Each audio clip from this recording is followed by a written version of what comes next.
Hello, everybody. So I am here to talk to you about samples, and we're going to talk about how to use them, where to use them, and how to give clean samples. And we're going to talk about sending samples in the mail. So the first thing I want to talk about is when to use samples and what samples are good for. So samples are great when you're doing events. So craft fairs, bridal fairs, dance expos, they are great for that. Have some made up and you can offer those out. You can hand them out with a business card. That's a great way to draw people into your booth. You can offer quick makeovers with them. It's a great way to draw people in and to get your name out there.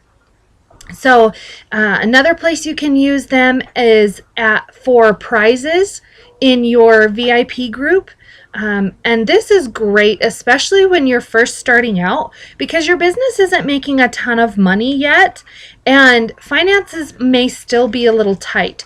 So offering samples as a prize is a great thing to do because you already have the product. So then you're not cutting into your sales and you're not cutting into your finances and you're not having to go into debt to do those giveaways. So that's a great way to use your samples. You can use them as incentives to get people to sign up for a one-on-one appointment, offer free samples with them. And that leads right into the next one. So with your one-on-one appointments, samples are key. They are so key and they are awesome. They're going to help you sell more product. So what I would suggest doing is think ahead and think about the products that you're going to put on this person. And I would limit it to maybe just 5 or 6 products. Don't overwhelm them. Okay, just do a few products. And then what you can do is put samples of those products together in a nice, cute little bag for them. And you can even put samples of additional products that will help the ones that you put on them. So, for example, let's say that you put an eyeshadow palette on them.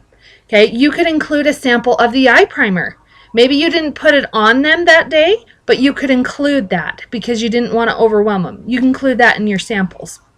So samples are awesome for that because not only are they going to fall in love with the products when you first put them on your client, but they're going to fall in love with them again when they put them on, when they put the samples on. They're going to go, oh, I remember how much I love this stuff. I've got to call her and put an order in. Okay. If they don't order right there at their appointment. So one-on-one appointment samples are huge. The other thing you can do with them, sorry, I'm just glancing at my notes over here. The other thing you can do with them is send them in the mail. We are in network marketing, which means you are going to be talking to people all over the country and all over the world. We are a global company, okay? So you need to be able to send samples in the mail. So here's some tips and tricks that I have learned along the way that help you to be able to successfully send them in the mail. So first of all, make sure that they're packaged nice and tight. So bubble wrap them, put paper in with them. Make sure that they're not going to go anywhere and they're not going to jostle in shipping, because these shipping companies, they're not nice to packages. They're not. Okay, so make sure that your samples are nice and tight so that they're not getting messed up and lids don't pop off and you have stuff everywhere. Okay, you don't want that. Okay, the next huge tip that I will give you: send out your samples the same day you make them. Okay, this is key, especially if you're sending out products that are moist. So primer, moisturizer, splurge creams, any of those, make sure you're sending them out the same day, because the longer they sit in that container that they're not intended for, that wasn't made for them, the greater the chance of drying out that they have. And you don't want your products to be dried out when they get to the customer. So a quick tip to help with that: any moist products that you're sending, so moisturizer, primer, splurge creams, any of those, you can get these little containers. You see that? Okay, and I got these at the dollar store. They were like 12 for $1. You can do that, or you know, there's some really pretty ones on Amazon that are a little smaller that you can use. But anyway, so you put just a little dollop of your product in there, and then put some plastic wrap over the top. Okay, put a little saran wrap over the top, and then put the lid on. And what that does is help create an airtight seal, and it helps keep in the moisture that the product already has.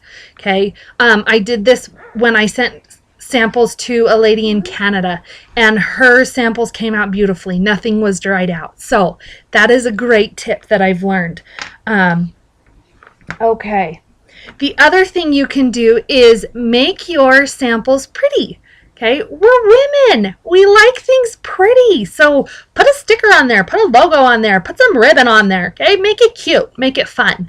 Okay, and what that does is it makes it personal. Okay, people are always looking for that little added touch. And really, we're in a competitive business. So you want to stand out among the crowd. You want that person to go, you know what? I'm going to order from her, not from my friend or my Sally, Susie's, aunt's, cousin's niece that sells. I'm going to order from this lady because she personalized her service to me.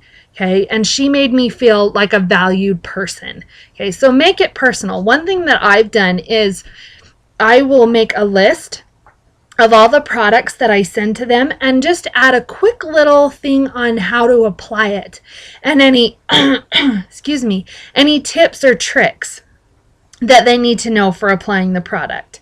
Okay, so that really helps too.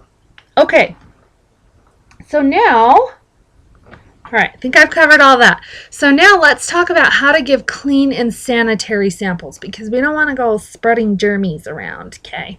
So let's talk about sanitary samples. Try saying that 5 times fast. All right, so the easiest thing to sanitize and to make sure is good is any of your powders. So your blushers, your bronzers, your pressed powders, because they're dry, they're not a breeding ground for bacteria.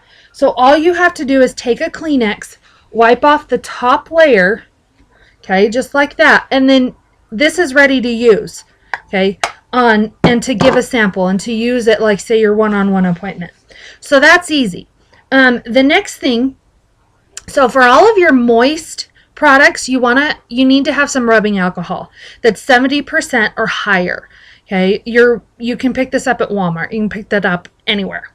Okay, and you want to put it in a spray bottle. So with your lipsticks, okay, you can actually let people sample right off of this if you choose. Okay, but what you want to do is you're going to hold it upside down. You're going to spray it with some of that rubbing alcohol. You're going to wipe it with a Kleenex because it's going to drip. Okay, you're going to wipe it with that Kleenex, and then this is sanitary and ready to go.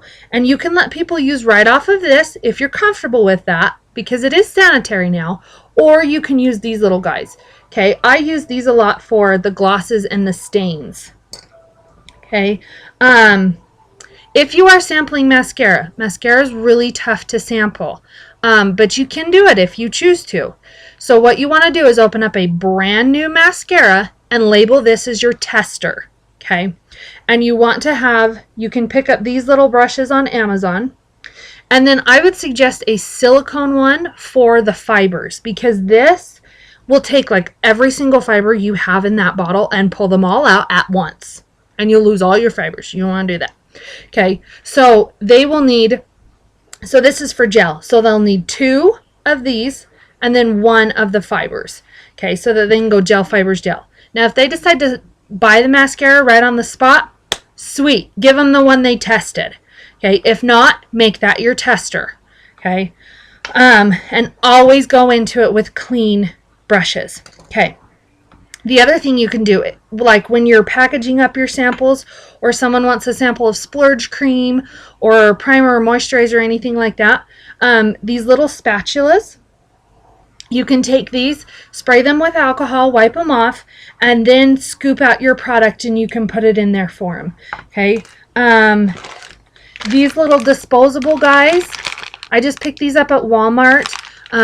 They have a couple different types of ends on them. These are good for sampling pigments or you can even pick up like the actual little sponge guys, and these are good for sampling pigments as well.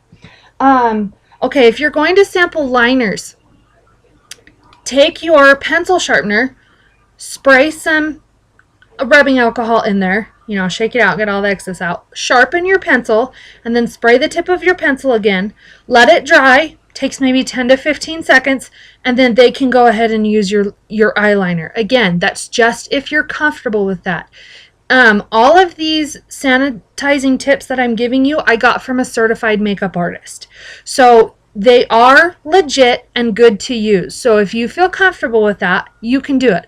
But it's all about what you feel comfortable with. Okay. I think I have rambled on enough about samples. So if you have any questions, let me know. And good luck. And start building those samples and sending them out and getting the product into people's hands. And we will catch you a little bit later. Bye.